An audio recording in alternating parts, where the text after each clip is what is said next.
I'm Sharon Swart. We're at the Cannes Film Festival with Hub Culture. Jim Gianopulus, co-chairman and CEO of Fox, has joined us today.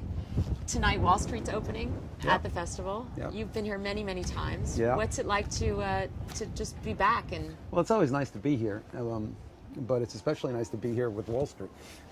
You know, you can always tell the heat, the buzz on a film by how many of friends you haven't spoken to in 20 years want tickets at the last minute, and there's been an influx of requests, which is very good news. Right. People are really excited about the film, and the reaction so far from the press, from people who've seen some of the, you know, early screenings has been fantastic.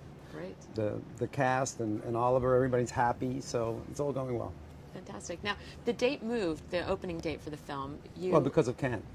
You know, Thierry and I had spoken about it, and he invited the film, and you know, we thought a lot about it, but it was an opportunity to showcase the film in Cannes, so it was exciting for Oliver and for the talent, so we thought it was a great idea. It's a perfect place to showcase it. Absolutely. Yeah. Now, you have a long history with the festival, and of course with the international side of the business. I know that one of the films that you brought to Cannes was Moulin Rouge. Yeah, that's when I first met Thierry.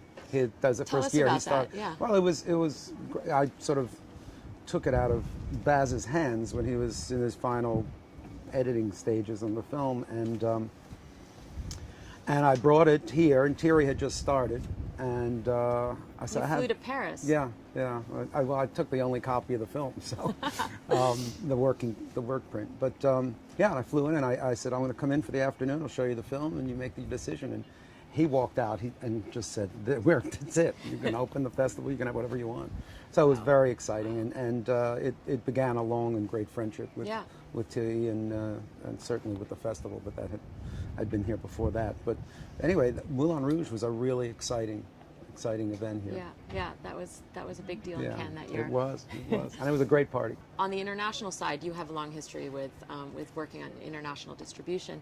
What the business has changed so much. What are your thoughts about the international side of the business now that you're overseeing more at Fox? Well, look, we've always been an internationally oriented company for a very simple reason. It's a very big world, and people have been for many years very domestic centric, and we certainly value the U.S. market. It's the biggest market in the world, and in some ways the most important.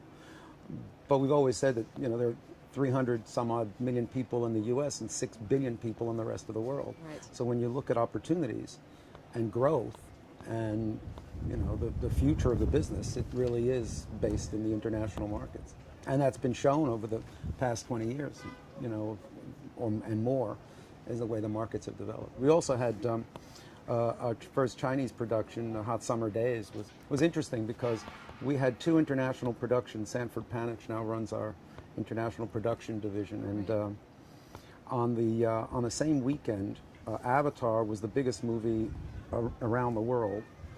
Hot Summer Days was the biggest movie in China, which is the most populous country in the world, and My Name is Khan was the biggest movie in India, all on the same weekend.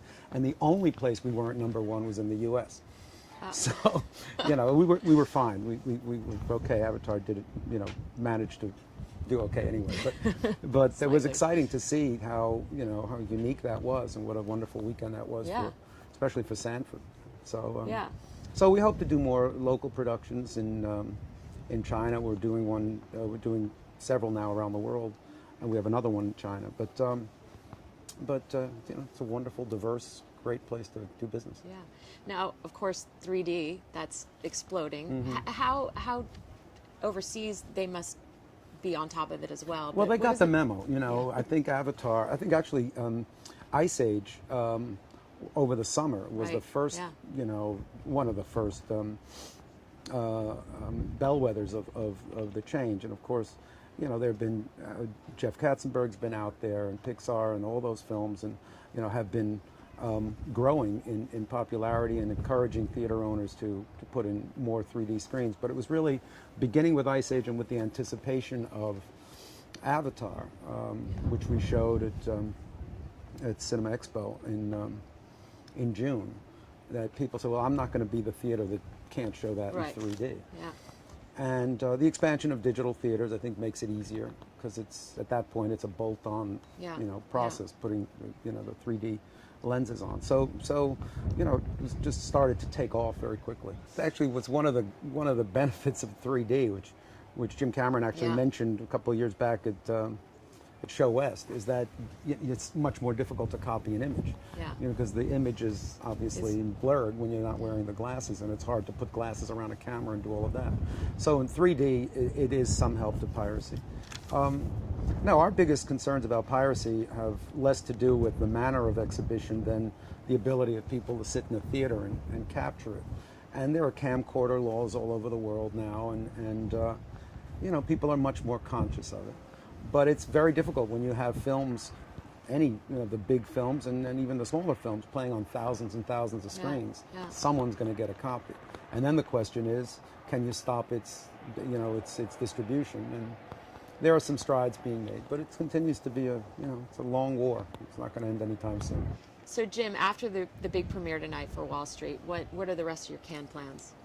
Well, there are a couple of films that we're going to screen, and then Sunday, probably with Michael Douglas, we're going to play hooky and go to the Grand Prix in Monaco for a few hours and see that. Jean Todt is a friend, and he's the head of FIA, so we'll have sort of ringside seats, and that'll be great. That's the way to do it. And then and then back to work. So Monday morning, go home. Great. Well, thank you for joining us. Not at all. Good to see you. Good to see you. We are in Cannes on the Future Films boat. Jim Gianopulus from Fox joined us today. I'm Sharon Swart with Hub Culture.